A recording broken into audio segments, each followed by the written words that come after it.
had your own colour? Yeah. I went to the factory and we went to go spec up the car. So I was like, what colour should I go for now? I was thinking, I haven't done purple before. And then they put all the purples in front of me and then some pinks, and it wasn't the right colour. And then I remember I took a picture of a BMX bike at Autosport International at the NEC. And I was like, I remember that BMX bike really attracted me for some reason. Let me remember what the colour was for that.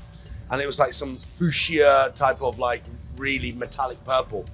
And I showed it to Lambo and I said, can you make this a little bit more darker, put more metallic flakes in it and whatever, and just make it look like as if there's like a lightning bolt going through this paint. At the same time of it being purple, they're like, what are you on about? I was like, it needs to feel like it's alive.